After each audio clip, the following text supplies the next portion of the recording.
Donc maintenant, on va voir les propriétés calculatoires des EDLP. Donc, de manière similaire aux programmes logiques normaux, sous la sémantique des modèles stables, les EDLP, sous la sémantique des ensembles de réponses, ont plusieurs propriétés computationnelles calculatoires intéressantes. En particulier une qui est de tester si un programme P est consistant. C'est-à-dire si P a un answer set ou pas. Donc ici, on restreint notre attention au problème de la consistance. On donne des résultats de complexité pour plusieurs classes de DLP et on donne un brouillon de preuves rapide ou certaines idées sur les preuves qui sont associées. Alors regardons d'abord le cas général. Donc le cas général, c'est le théorème 12. Alors, décider si un programme disjonctif ground donné P a un answer set, c'est sigma de P complete en général. Alors, sigma de P complete, donc il y a un rappel, et ça tombe bien parce que je ne sais pas ce que c'est NP puissance NP. C'est la classe des problèmes décidables en temps polynomial sur une machine de Turing non déterministe avec un oracle pour résoudre des problèmes en NP.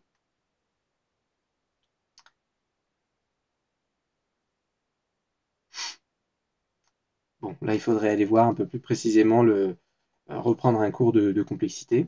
Alors, l'appartenance euh,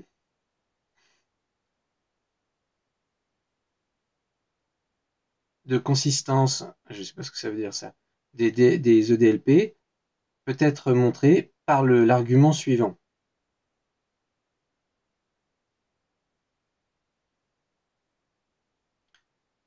C'est bizarre. Appartenance de la consistance des. Ok, l'appartenance à quoi? On ne sait pas. Bon. Donc, le premier, on commence par deviner un answer set M pour un programme P. Et on vérifie si M est un modèle minimal du réduit de P. Et on vérifie si ça. Non, pardon. On commence par tester. On commence par deviner un answer set M pour un programme P. L'idée, c'est quoi? C'est on cherche à savoir si pour ce programme P, il existe un answer set. Donc, qu'est-ce qu'on fait? Ben, on a une machine de Turing qui va bien. Donc, cette machine de Turing nous permet, dans un premier temps, de deviner un answer set, candidat, on va dire. Et ensuite, le fait de tester si M est un modèle minimal du réduit de P, et bien ça, c'est dans CoNP. Alors on note que le calcul de P, le calcul du réduit de P par rapport à M peut être fait en temps polynomial.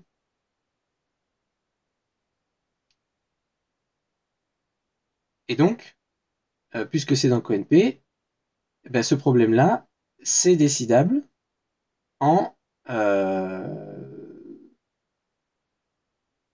par un seul appel à un oracle NP. Alors l'intuition, donc ça c'était pour le caractère NP, le caractère sigma de P, donc NP, et le caractère complete, euh, peut être en fait abordé de la manière suivante. Il faut créer une réduction du problème de la validité d'une formule booléenne quantifiée, de la forme il existe x quel que soit y e de xy, envers un EDLP P pour montrer que ce problème-là peut se réduire dans notre problème, j'imagine, avec E de xy étant en forme normale disjonctive et xy sont des listes de variables apparaissant dans E. Et voilà. Parce que du coup, bah, ça doit être un problème sigma de P. Voilà, complete. Donc si on arrive à le plonger dans notre problème à nous, eh ben c'est bon. Mais alors, bon, il existe, donc ça c'est quand même une sous-classe, enfin c'est quand même une complexité un peu complexe, hein, on va dire, pour éviter de faire des mauvais jeux de mots. Donc il existe des sous-classes de DLP avec une complexité computationnelle de calculatoire qui est plus petite, qui est plus faible. Par exemple, euh, tester si des EDLP strictement positifs, donc j'imagine que ça veut dire sans négation, mais est-ce que c'est sans négation forte ou sans négation par défaut? Je pense que ça doit être sans négation par défaut. Tester si des EDLP strictement positifs ont, ont un answer set est facile, puisque chaque programme positif a un modèle et le réduit donc de Gelfond-Lifshitz ne change rien au programme. Eh bien oui, et c'est ça, c'est sans négation par défaut ici. Ouais. Pour un programme P, DLP. Alors DLP, si je me trompe pas, non, je vais reprendre parce que sinon je vais dire des bêtises encore. Alors, je les ai soulignés, ça doit être par là. Voilà. Un programme DLP, c'est Disjunctive Logic Program. C'est la classe des disjonctives ELP. Je comprends pas quelle est la différence entre DLP et EDLP alors. Euh,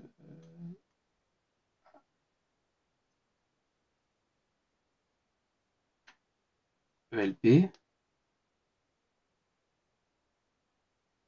c'est bizarre. Et EDLP, on va retrouver la définition. Voilà.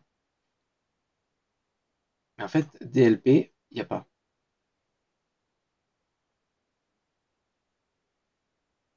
Ah ouais, c'est bizarre.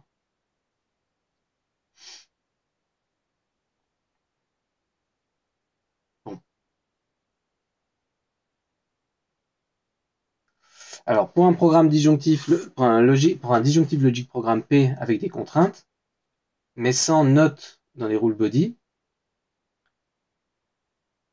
ok, décider si P a un ensemble de réponses, c'est NP complet.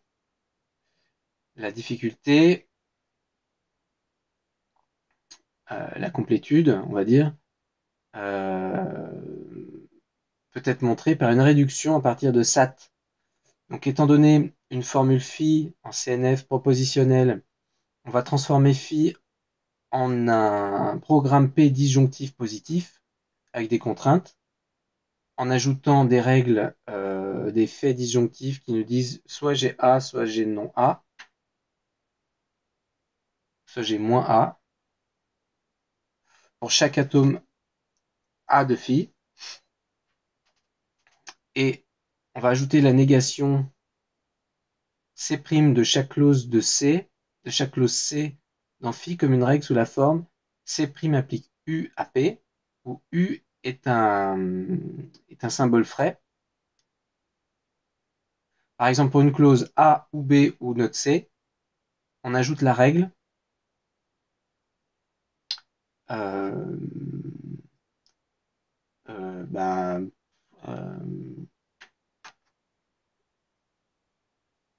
la règle opposée, alors je sais pas comment dire ça, moins A, moins B, C implique U. Et finalement, on ajoute la contrainte U. On ne doit pas avoir U, puisque on a une clause qui est la clause inverse.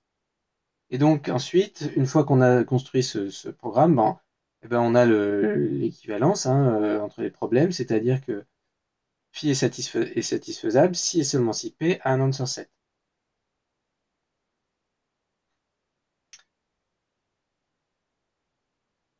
L'appartenance. Ah oui, c'est ça, d'accord. Oui, pardon, je suis désolé, j'ai pas compris. Oui, l'appartenance, c'est quand on veut montrer que, là, on veut montrer qu'un problème est dans NP, est NP complet. Donc, il y a une partie, la partie complete, c'est la partie, d'abord, oui, bon, bref.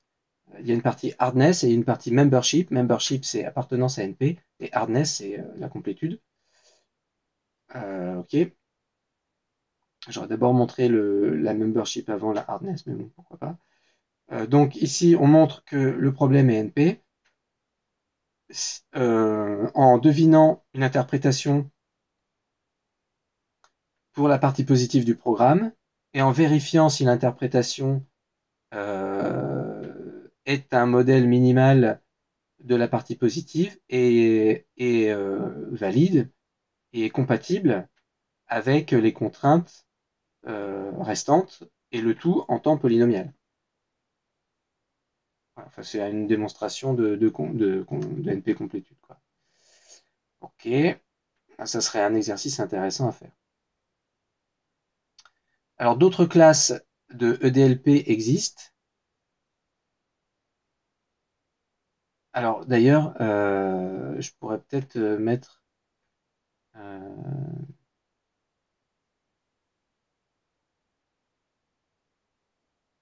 voilà, ça c'est un résultat. Donc je le mets en rouge.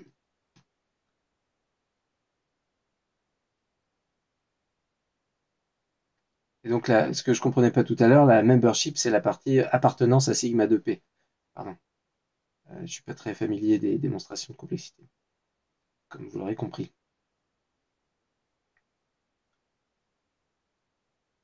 Alors voilà, donc d'autres classes de EDLP existent qui ont des complexités encore moindres. Par exemple, décider la consistance d'un EDLP head cycle free sans cycle de tête, alors je ne sais pas exactement ce que ça veut dire, est aussi NP complet. Donc de manière similaire aux programmes logiques normaux, évidemment, ben, quand on s'intéresse à des programmes, à des EDLP avec variables, et en comparaison du cas propositionnel, eh bien, on risque une explosion combinatoire, d'accord, exponentielle. En particulier, vérifier si un EDLP non-ground a un answer set est, euh, est n-exp np complete. Donc ça, c'est intéressant aussi de noter ça. Est-ce que j'ai pas oublié de mettre en rouge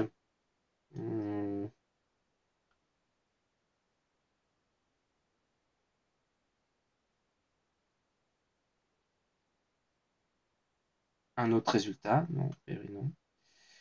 C'est-à-dire est complet pour la classe des problèmes qui s'exécutent en temps exponentiel sur une machine de Turing non déterministe et ont accès à un NP oracle. Alors évidemment, si jamais il y a des des symboles de fonction qui sont autorisés, la complexité n'est pas augmentée via la disjonction en général. Okay. Et sinon, il y a d'autres restrictions syntaxiques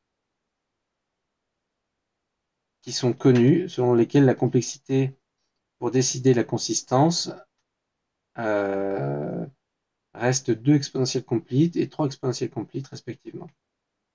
Donc on ne saura pas exactement, c'est des résultats. Voilà, ça je peux le mettre aussi. C'est-à-dire que le fait d'ajouter en même temps symbole de fonction, si je comprends bien, et la disjonction, ça n'a pas trop d'influence.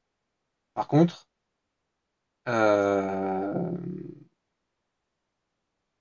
j'aurais bien voulu savoir si le fait d'ajouter des symboles de fonction, quelque part, ça apporte pas des